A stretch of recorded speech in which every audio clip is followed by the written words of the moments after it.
اللهم اجعل في قلبي نورا. بسم اللہ الرحمن الرحیم. تاریخ اسلامی ہند، ہندوستان کی عظیم تاریخ کا مکمل خاکہ. ایپیسوڈ 19. مغلیہ سلطنت کے عروج و زوال کی مکمل تاریخ. نصیر الدین محمد ہمایون 1531 عیسوی تا 1556 عیسوی. ہمایوں کا مرزاؤں سے سلوک بالکل مختلف تھا.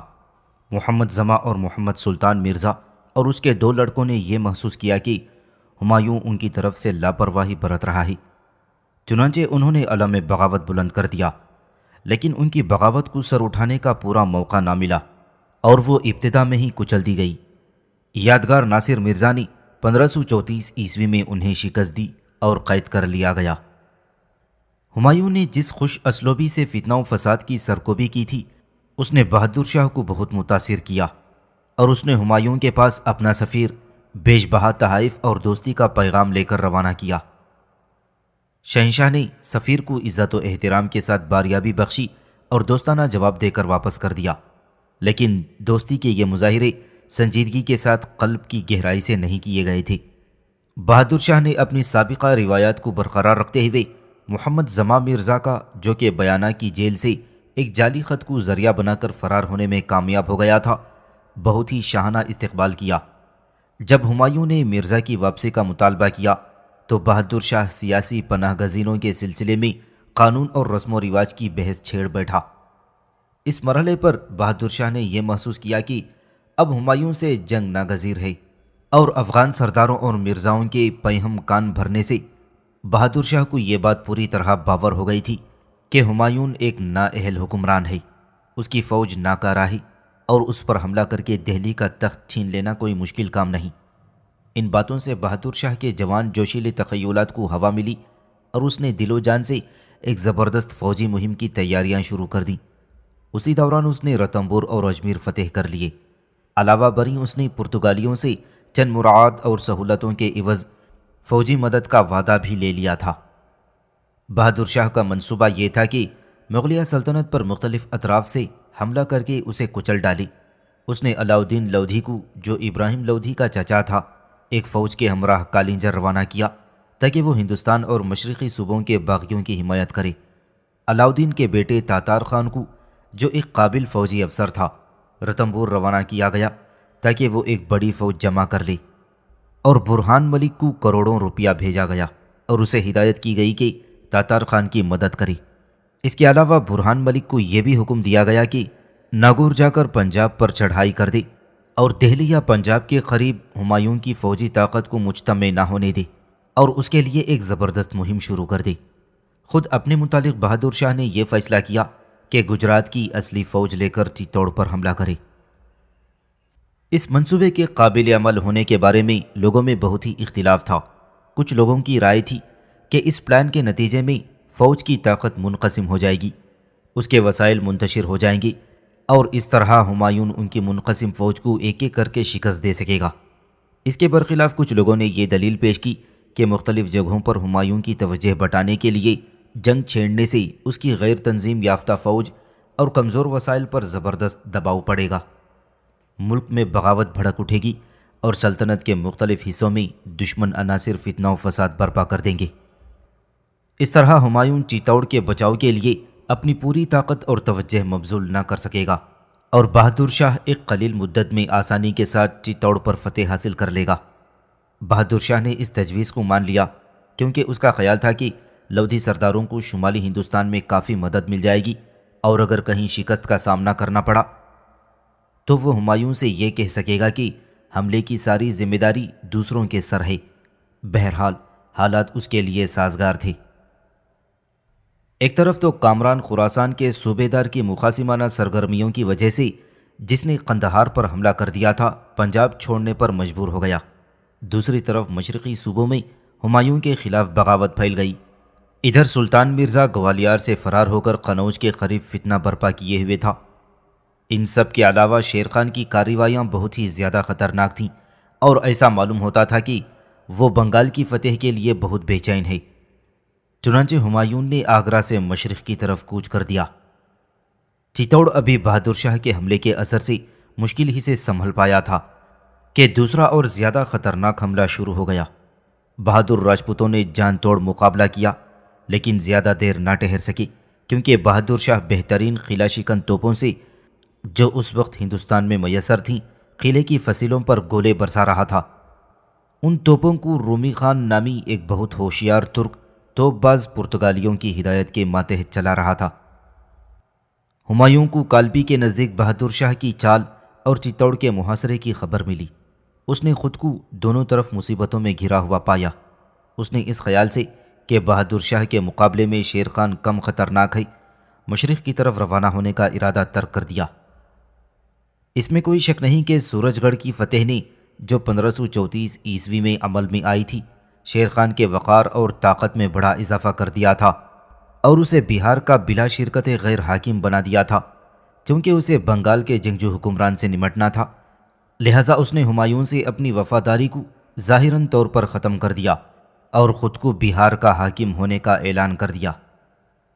حقیقت یہ ہے کہ اس کی طاقت، وقار، دولت، اثر و رسوخ اور فوجی قوت اس وقت بھی کسی طرح بہادر شاہ کے برابر نہیں مانی جا سکتی تھی۔ چنانچہ یہ بات واضح تھی کہ ہمایوں کس طرف پہلے توجہ دے۔ ہمایوں کنار یعنی ضلع کالپی سے تیزی کے ساتھ آگرہ واپس آیا۔ اسی عرصے میں تاتار خان 40,000 سواروں کے ہمراہ بیانہ کی طرف بڑھا اور اس پر قبضہ کر لیا۔ مرزا عسکری، یادگار ناصر مرزا اور ہندال 18,000 سواروں کے ساتھ تاتار خان کے مقابلے کے لیے روانہ کر دیے گئے۔ مغلوں کے آتے ہی تاتار خان کی فوج فرار ہو گئی۔ 1534 عیسوی میں تاتار خان بہت مایوسی کی حالت میں مندریل کے مقام پر اپنے 300 جانباز سپاہیوں کے ہمراہ مغلوں کی فوج پر ٹوٹ پڑا، لیکن ان سب کے تکے بوٹی کر دیے گئے۔ 8 نومبر 1534 عیسوی کو ہمایوں آگرہ سے بہادر شاہ سے لڑنے کے لیے روانہ ہوا۔ مندریل کی فتح کا فائدہ اٹھاتے ہوئے ہمایوں بغیر کسی رکاوٹ کے مالوا میں داخل ہو گیا اور رائے سین سے گزرتا ہوا کسی قدر دشواری کے ساتھ سہارنپور پہنچ گیا۔ اس کا مشرقی راجپوتانہ سے ہو کر گزرنا ایک عاقلانہ اقدام تھا، کیونکہ اس طرح جس جگہ بھی اس کی زیادہ ضرورت ہوتی وہ آسانی سے جا سکتا تھا۔ جب تک ہمایوں سہارنپور نہ پہنچ گیا، بہادر شاہ کو اس کے صحیح ٹھکانے کا پتہ نہ چلا۔ اب بہادر شاہ نے ہمایوں سے یہ درخواست کی کہ اس وقت جبکہ وہ ایک کافر کے خلاف جہاد میں مصروف ہے، اس پر حملہ نہ کرے۔ کہا جاتا ہے کہ ہمایوں بہادر شاہ کی اس درخواست سے، جس میں اسے اسلامی جذبے کا واسطہ دیا گیا تھا، بہت متاثر ہو گیا، لیکن اس کے باوجود بڑے احتیاط کے ساتھ چتوڑ کی طرف بڑھتا گیا۔ شاید اسے اس بات کی امید تھی کہ اس کی چتوڑ کی طرف پیش قدمی بہادر شاہ کو محاصرہ اٹھانے پر مجبور کر دے۔ ہمایوں کی محتاط پیش قدمی کے اور بھی ٹھوس وجوہ تھے۔ وہ سرعت کے ساتھ مالوا پہنچا، اس بات کا خواہش مند تھا کہ بہادر شاہ سے جنگ سے پہلے اپنی افواج کو پوری طرح منظم کر لے۔ باوجود یہ کہ مالوا میں بہادر شاہ کے حملے کے خلاف راجپوتوں اور پرانے امراء میں، جو کہ اپنی عہدوں سے برطرف کر دیے گئے تھے، بے چینی پھیلی ہوئی تھی، لیکن ہمایوں کو اس بات سے پورا فائدہ اٹھانے کے لیے مکمل اطلاعات اور وقت کی ضرورت تھی۔ اس کے علاوہ اس نے شاید یہ بھی محسوس کیا کہ احتیاط کو ہاتھ سے نہ چھوڑے، کیونکہ ایک طرف تو مالوا کے کچھ لوگ بہادر شاہ کے طرفدار تھے اور دوسری طرف دکن کی شمالی ریاستیں بھی اس کی حلیف تھیں۔ ہمایوں اس بات کا خواہش مند تھا کہ وہ مالوا میں ایک ایسے مقام پر قیام کرے جہاں سے کہ وہ بہادر شاہ کو مانڈوا یا احمد آباد سے پہنچنے والی امداد کو روک سکے، اور اگر بہادر شاہ ان دونوں مرکزوں میں سے کسی ایک کی طرف بھاگ کر پناہ لینے کی کوشش کرے تو اس پر راہ فرار مسدود کر کے رکھ دے۔ ہمایوں علاؤدین لودھی کی نقل و حرکت سے بھی مطمئن نہ تھا، جو کالنجر کی طرف بھیجا گیا تھا۔ اگر وہ کالنجر سے واپس لوٹ آتا تو ہمایوں کی افواج کی پشت پر آ دھمکتا۔ تاتار خان کی ہزیمت کے بعد اس بات کا قوی امکان تھا۔ ایسا معلوم ہوتا ہے کہ مغل شہنشاہ نے بہادر شاہ کی درخواست کو مانتے وقت ان تمام باتوں کو خوب سمجھ لیا تھا، اور یہ بھی خیال ہو گیا کہ اس طرح وہ مسلمانوں کے درمیان تقدس اور اولو العزمی کی سستی شہرت بھی حاصل کر لے گا۔ اس میں شک نہیں کہ ہمایوں فوجی اعتبار سے یقیناً بہتر حالت میں تھا، اور اگر راجپوت زیادہ عرصے تک مقابلہ کرتے تو یہ بات میواڑ کے لیے بالواسطہ طور پر مفید ثابت ہوتی۔ شاید ہمایوں کو بہادر شاہ کے توپ خانے کی طاقت کا صحیح اندازہ نہ تھا، جس نے راجپوتوں کی مقاومت کو ہمایوں کے سہارنپور پہنچنے کے 10 دن کے اندر اندر ختم کر دیا تھا۔ 8 مارچ 1535 عیسوی کو چتوڑ اس کے محافظین کی بہادرانہ اور خونریز جنگ کے باوجود فتح کر لیا گیا۔ ان کے اس قدر جلد شکست کھا جانے کی وجہ یہ تھی کہ ان کے پاس کافی مقدار میں آتشی اسلحے نہ تھے۔ ہمایوں کو جو ہی چتوڑ کے فتح ہونے کی خبر ملی، اس نے فوراً ہی اپنی فوج کو آگے بڑھنے کا حکم دیا اور منصور کے مقام پر ایک ایسی جگہ جو فوجی اعتبار سے بہت اہم تھا اپنا مورچہ قائم کر لیا۔ ادھر صدر خان اور تاج خان نے بہادر شاہ کو یہ مشورہ دیا کہ قبل اس کے کہ گجرات کی فوج کا جوش ٹھنڈا ہو وہ مغلوں پر حملہ کر دی، لیکن اس نے رومی خان کے مشورے پر عمل کیا اور فوج کو توپوں، توپ بردار گاڑیوں اور رتھوں کے پیچھے مورچے بنا کر چھپا دیا اور کوشش کی کہ مغلوں کو فریب دے کر توپوں کی زد میں لے آئیں۔ مغلوں کو اس چال کا پتہ چل گیا اور وہ دور ہی رہے۔ وہ گجراتی افواج کے ارد گرد چکر لگاتے، ان پر تیر برساتے اور ان کی رسد کی فراہمی میں رکاوٹ ڈالتے رہے۔ اس طرح از خود محصور ہو جانے سے بہادر شاہ کی افواج فاقہ کشی کی حد کو پہنچ گئیں۔ پھر چارے کی کامیابی اور لاچاری کے باعث فوج کے حوصلے پست ہو گئے اور اس صورتحال سے بیزار ہو کر بہادر شاہ نے توپوں کو نظر آتش کر دیا اور سارے قیمتی جواہر اور دیگر اشیاء کو چکنا چور کر دیا یا جلا ڈالا گیا۔ اس نے اپنے کیمپ کو اکھاڑ دیا اور ہمایوں کے لیے زبردست مال غنیمت چھوڑ کر مانڈوا کی جانب فرار ہو گیا۔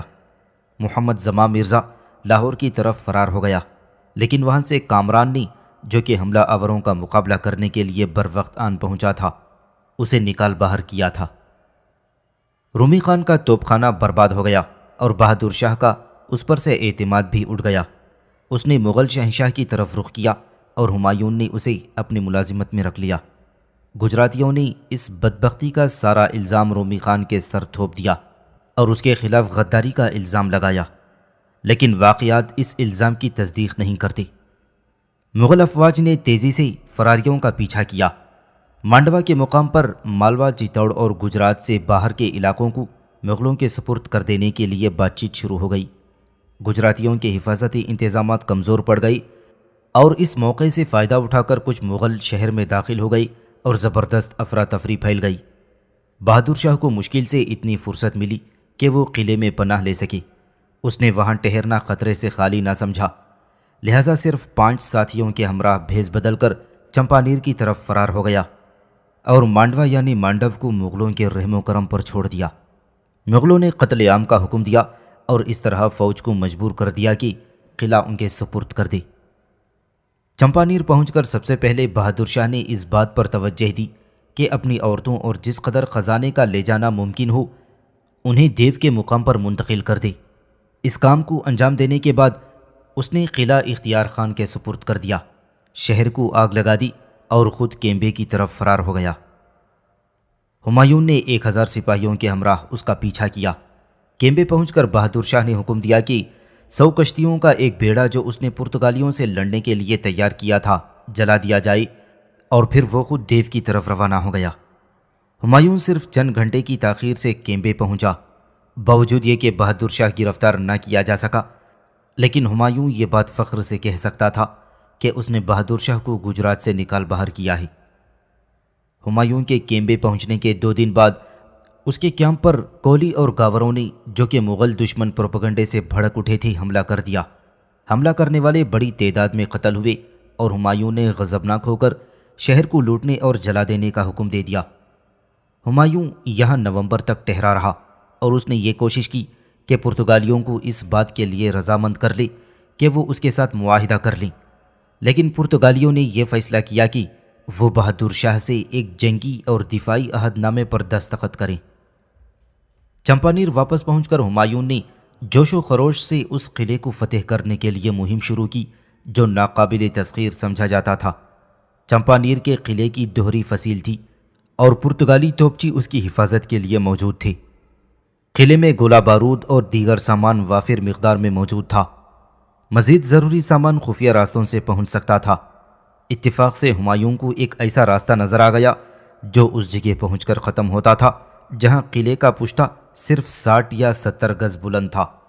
دشمن کی توجہ ہٹانے کی خاطر اس نے حکم دیا کہ رات میں قلعے پر حملہ کر دیا جائے، اور خود 40 آدمیوں کے ہمراہ قلعے کی دیوار پر لوہے کی میخوں کے ذریعے چڑھ گیا۔ پھر انہوں نے 300 آدمی اور چڑھا لیے اور ایک دم اچانک دھاوا بول دیا۔ شہنشاہ کی موجودگی سے قلعے کے مدافعین گھبرا گئے اور پھر قلعے پر مغلوں کا قبضہ ہو گیا۔ قلعے میں گجرات کے حکمرانوں کا جمع کیا ہوا سونا اور دوسرے ذخائر حملہ آوروں کے ہاتھ لگے۔ ہمایوں نے بعض اشخاص کی مخالفین کے باوجود انتہائی بے پرواہی سے، جو شاید اس کے باپ سے ورثے میں ملی تھیں، ان خزائن کا بڑا حصہ اپنے ساتھیوں میں تقسیم کر دیا۔ دریائے مہندری کے اس پار کا علاقہ ابھی تک فتح نہ ہو پایا تھا۔ وہاں کے باشندوں کو یا تو یہ امید تھی کہ مغلوں کے بادل چھٹ جانے کے باعث بہادر شاہ کی حکومت دوبارہ قائم ہو جائے گی، یا پھر اس وجہ سے کہ ان کو مظفر شاہ کے خاندان سے قدرتی ہمدردی تھی۔ بہادر شاہ کو مالگزاری وصول کرنے کی دعوت دی گئی۔ عماد الملک نے مالگزاری جمع کرنے کا کام اپنے ذمے لے لیا۔ وہ مٹھی بھر سپاہیوں کے ساتھ روانہ ہوا، لیکن احمد آباد پہنچنے تک اس کی کمان میں 10,000 سوار آ چکے تھے، اور تھوڑی ہی دیر میں اس کی فوج 30,000 تک پہنچ گئی، اور جوناگڑھ گڑھ کا زمیندار مجاہد خان بھی اس کی فوج میں شامل ہو گیا۔ جب ہمایوں نے یہ خبر سنی کہ عماد الملک احمد آباد پہنچ گیا ہی، تو وہ اسے بھگانے کی خاطر چمپانیر سے نکل کھڑا ہوا۔ اس نے دریائے مہندری عبور کر کے عماد الملک سے جنگ کی۔ فوج کی طلایہ کو جو عسکری کے ماتحت تھا، اسے شکست ہوئی، لیکن آخرکار گجرات کی فوج کو زبردست جانی اور مالی نقصان اٹھانا پڑا، اور ایک خونخوار جنگ کے بعد وہ بھاگ کھڑی ہوئی اور احمد آباد پر مغلوں کا قبضہ ہو گیا۔ اب وقت آ گیا تھا کہ گجرات کا تصفیہ کر دیا جائے۔ ہندو بیگ نے شہنشاہ کو یہ مشورہ دیا کہ چونکہ بہادر شاہ گجرات میں بہت ہردل عزیز ہے، اس لیے اسے دوبارہ بحال کر دی اور خود آگرہ واپس چلا جائے۔ کہا جاتا ہے کہ یہ ایک بہت ہی صحیح مشورہ تھا، اور ہمایوں نے اسے نہ مان کر بڑی سخت غلطی کی تھی۔ ایسا کرنے سے ہمایوں کی فیاضی کی شہرت میں اضافہ ہوتا، اور بہادر شاہ بھی احسان کی مضبوط ڈوری سے بندھ جاتا۔ شہنشاہ کے وسائل اس قدر وسیع نہ تھے کہ وہ ایک ایسی دور افتادہ صوبے کی باغ ڈور اپنے ہاتھ میں لے لے جہاں کے رہنے والے قدیمی حکمران خاندانوں کے لیے وفاداری کا شدید جذبہ رکھتے ہوں۔ دوسری طرف بہادر شاہ بھی اس رویے سے بہت خوش تھا، اور خوشی سے شہنشاہ کی مطابعت قبول کر لیتا اور قلعوں کو اس کے اختیار میں رہنے دیتا۔ لیکن یہ محض قیاس آرائی ہے۔ یہ نہ بھولنا چاہیے کہ بہادر شاہ بڑا اولو العزم تھا۔ اس جیسا جوان، تیز ترار اور خود شناس حکمران ہمایوں کی آنے والی ان مشکلات سے جو اسے افغانوں کے مقابلے میں شمال مشرق میں پیش آئی تھیں فائدہ نہ اٹھاتا۔ چنانچہ اس اقدام کے عاقلانہ ہونے میں شک کیا جا سکتا ہے کہ شمالی ہندوستان کے سب سے زیادہ خوشحال اور وسائل سے بھرپور صوبے کو ایک ایسے شخص کے ہاتھوں سونپ دینا کہاں تک درست ہوتا، اور پھر ہمایوں کو اس بات کے لیے مشکل سے رضامند کیا جا سکتا تھا کہ وہ بہادر شاہ یا شیر خان کے اظہار دوستی پر بھروسہ کر سکے۔ آخر میں یہ طے پایا کہ گجرات کو سلطنت میں شامل کر لیا جائے۔ عسکری مرزا کو، جو کہ مغلوں کے بہترین فوجی سرداروں میں شمار ہوتا تھا، گجرات کا صوبیدار مقرر کیا گیا، اور احمد آباد اس کا مرکز قرار پایا، اور ہندو بیگ کی سرکردگی میں ایک بڑی فوج احمد آباد میں متعین کی گئی۔ پٹن کا علاقہ یادگار ناصر مرزا کو دے دیا گیا، اور بہروج اور سورت قاسم حسین سلطان کو عطا ہوئے۔ کیمبے اور بروڈا میں دوست بیگ کا تعین ہوا، اور محمود آباد اور چمپانیر علی ترتیب میر بچکا اور تردیب بیگ کو تفویض ہوئے۔ جب یہ سارے انتظامات مکمل ہو گئے تو ہمایوں بہادر شاہ کی تلاش میں دیو کی طرف روانہ ہوا۔ وہ ابھی احمد آباد سے صرف 30 کوس کا فاصلہ طے کر پایا تھا کہ اسے ہندوستان کے صوبہ مالوا میں بغاوت پھیل جانے کی خبر ملی۔ ہنڈیا اور اجین پر سکندر خان اور ملو خان نے قبضہ کر کے چتوڑ کا محاصرہ کر لیا تھا۔ اس کے کچھ ہی عرصے بعد آگرہ سے یہ اطلاع ملی کہ محمد سلطان مرزا اور اس کے بیٹے نے ہندوستان اور اس کے مشرقی صوبوں میں بغاوت کر دی ہے۔ چنانچہ شہنشاہ نے اپنا ارادہ بدل دیا اور بروڈا، بہروج، سورت، اسیر اور برہان پور ہوتا ہوا مالوا کی طرف روانہ ہوا۔ شہنشاہ کی واپسی کی خبر مؤثر ثابت ہوئی۔ مالوا کی بغاوت دب گئی، اور بہار میں بھی شیر خان کی سرگرمیاں سرد پڑ گئیں۔ چونکہ مانڈو کی آب و ہوا ہمایوں کو بہت ہی راس آئی تھی، اس نے مناسب سمجھا کہ وہاں پر کچھ دن آرام کرے اور اس مرکزی مقام سے دکن اور سلطنت کی مشرقی اور مغربی ریاستوں کے حالات کا جائزہ لے اور ساتھ ہی ساتھ اپنے افسروں کی کارروائیوں میں ہم آہنگی پیدا کرے۔ چنانچہ وہ 4-5 مہینے مالوہ میں مقیم رہا تھا۔ ہمایوں کی سلطنت جس تیزی سے پھیل رہی تھی، اس کی مضبوطی اور استحکام کا کام اسی رفتار سے انجام نہ پا سکا۔ بہادر شاہ آزاد تھا، مالوہ کے باغی فرار ہو چکے تھے، رتنپور، چتوڑ اور اجمیر پر بہادر شاہ کے افسروں کا قبضہ تھا اور ان کو نکالنے کا کام ابھی تک باقی تھا۔ رومی خان سفر اب بھی گجرات کے بحری بیڑے کی مدد سے سورت کے قلعے کا دفاع کر رہا تھا اور کاٹھیا واڑ کے لوگ بہادر شاہ کے علاوہ کسی اور کو اپنا بادشاہ تسلیم کرنے کو تیار نہ تھے۔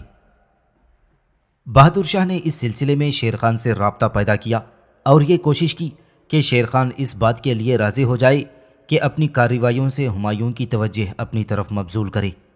یہ بھی کہا جاتا ہے کہ بہادر شاہ نے اس مقصد کے لیے کچھ مالی امداد بھی فراہم کی۔ ان حالات کو مد نظر رکھتے ہوئے ہمایوں کا اس وقت مانڈو میں قیام کرنا کوئی غیر عاقلانہ اقدام نہ تھا۔ بظاہر 3 مہینے تک بالکل سکون رہا، لیکن اس سکون کی تہ میں بے چینی کا ایک زبردست سیلاب جوش مار رہا تھا۔ اس کے علاوہ بہادر شاہ اور اس کے ساتھی مغلوں کو گجرات سے نکالنے کے لیے ایک مشترکہ منصوبہ بنا رہے تھے۔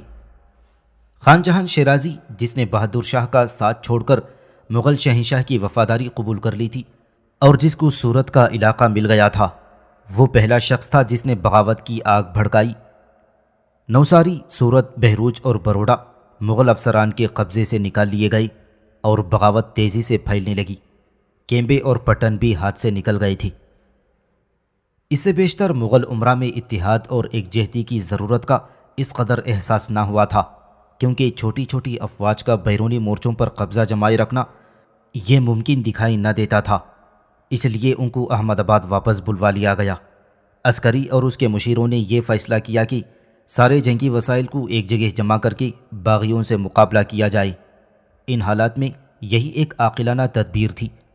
مغل فوج کی کل تعداد تقریباً 20,000 سوار تھی۔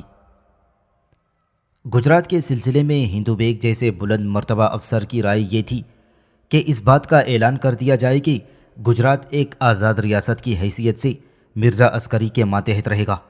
اس کا خیال تھا کہ ایسا کرنے سے گجرات کے رہنے والوں کے احساسات کو تسکین ہوگی اور ان کے خدشات بھی رفع ہو جائیں گی، اور ممکن ہے یہ بات انہیں بہادر شاہ سے دور کرنے میں مفید ثابت ہو۔ اس تجویز میں یہ خیال پوشیدہ تھا کہ گجرات کے شرفاء اور عوام کو یہ یقین دلایا جائے کہ اگر وہ مغل شہزادے کو اپنا حاکم مان لیں تو ان کے مفاد اور ان کی قدیم ریاست کی سالمیت برقرار رہے گی۔ اس سیاست کو حقیقت کا جامہ پہنانے کے لیے یہ ضروری تھا کہ خطبے میں عسکری بھی پڑھایا جائے۔ اس سیاست کو حقیقت کا جامہ پہنانے کے لیے یہ ضروری تھا کہ خطبے میں عسکری کا نام پڑھا جائے اور سکوں پر بھی اس کا نام کندہ ہو، اور یہ اقدام نہ صرف یہ کہ بہت ہی خطرناک تھا، بلکہ ممکن تھا کہ شہنشاہ اور دوسرے شہزادے غلط فہمی میں مبتلا ہو جائیں۔ اس کے علاوہ یہ اقدام ایک ہاری ہوئی بازی کے مترادف معلوم ہوتا تھا، اور اس بات کی بھی کوئی ضمانت نہ تھی کہ ایسا کرنے سے گجرات کے لوگ یقینی طور پر مظفری خاندان کے مقابلے میں، جو کہ گجرات میں ہر دل عزیز تھا، مغلوں کو ترجیح دیں گے، جو کہ ایک بیگانہ قوم تھی۔ ان امور کو مد نظر رکھتے ہوئے خود عسکری نے اس مشورے کو رد کر دیا تھا۔ اس طولانی اور سنجیدہ غور و فکر کا نتیجہ یہ ہوا کہ اپنے حریفوں سے مقابلہ کرنا طے پا گیا۔ گو مغلیہ فوج اور گجراتی فوج میں 2 اور 5 کا تناسب تھا۔ یوں تو تعداد کی کمی مغلوں کے لیے کچھ زیادہ پریشان کن نہ تھی، کیونکہ وہ اپنے سے بے شمار زیادہ بڑی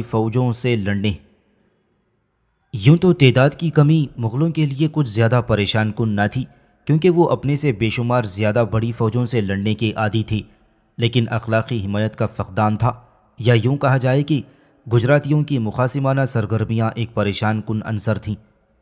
مغلوں نے یہ فیصلہ کیا کہ وہ دشمن سے کھلے میدان میں مقابلہ کریں گے، اور اس لیے انہوں نے غیاث پور کے مقام پر خیمے لگا دیے تھے۔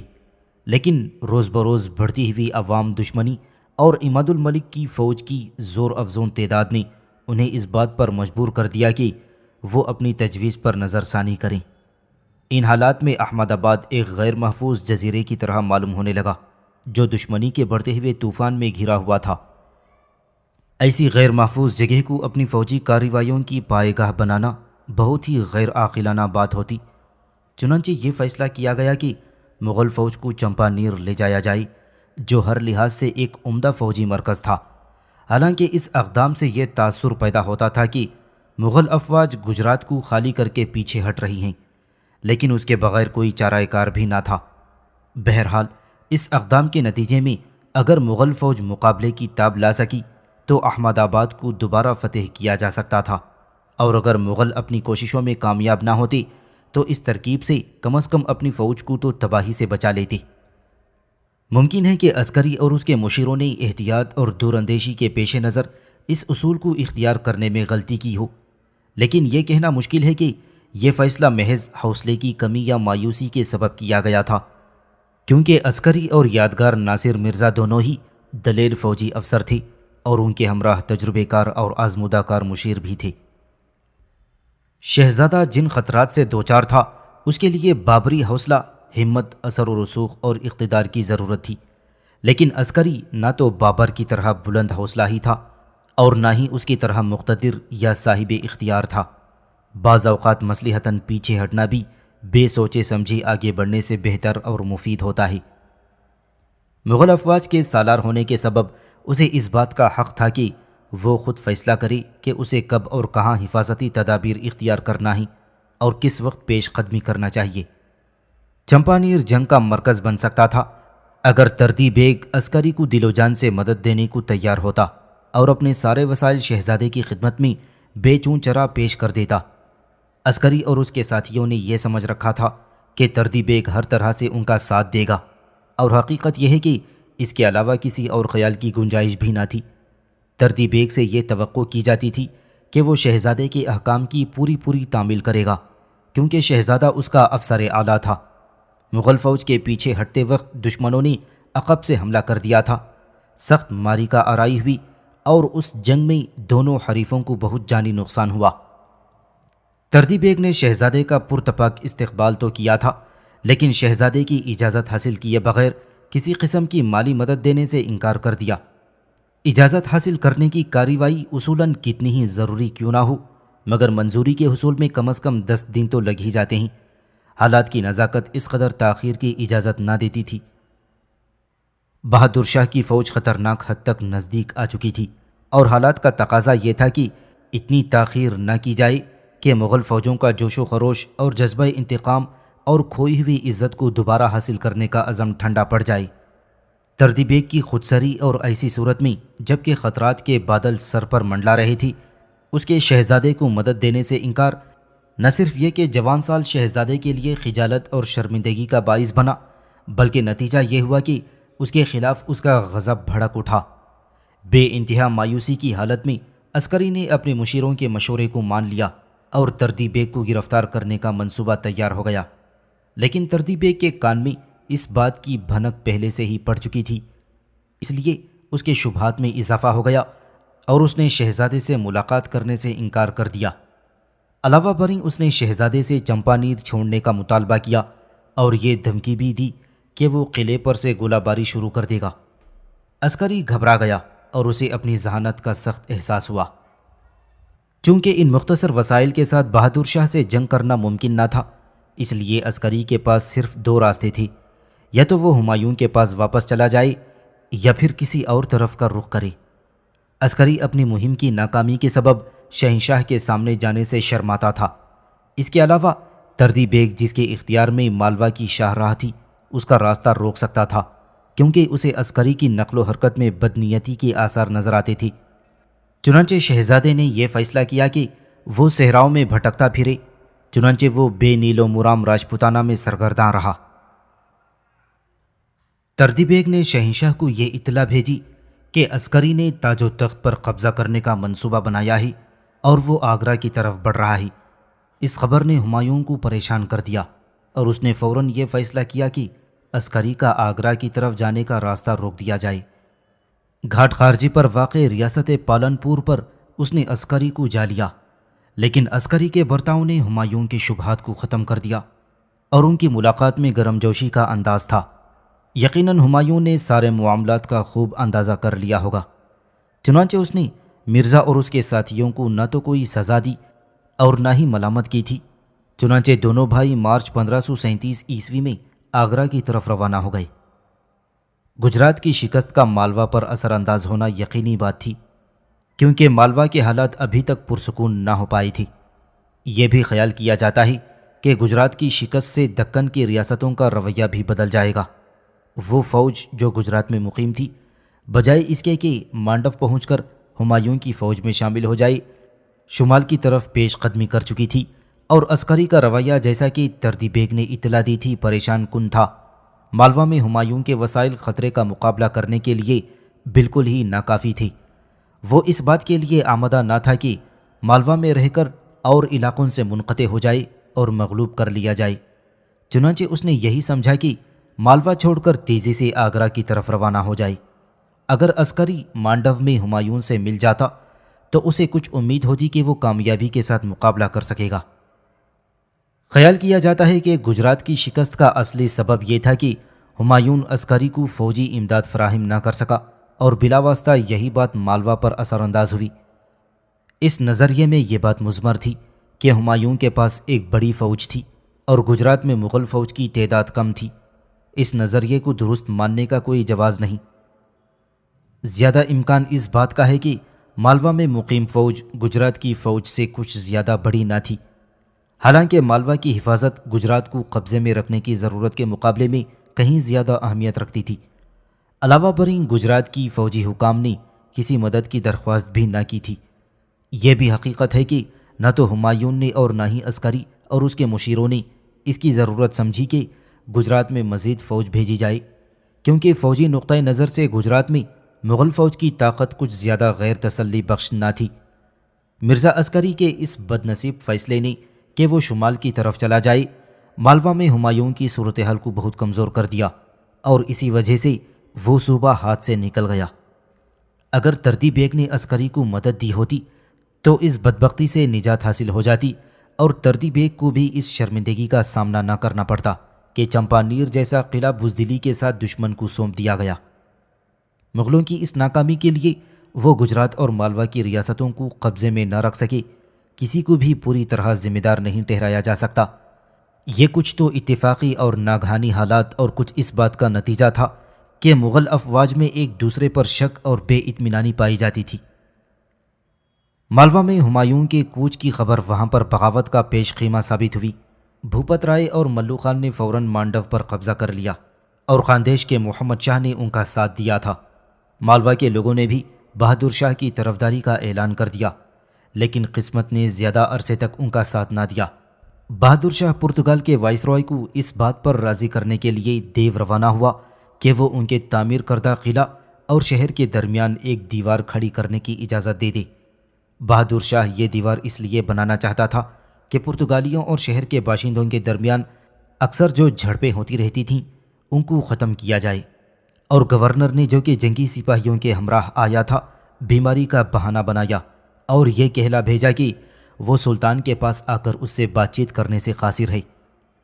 شاید اسے کسی قسم کے فریب کا خوف تھا، چنانچہ سلطان اس سے ملنے جہاز پر چلا گیا۔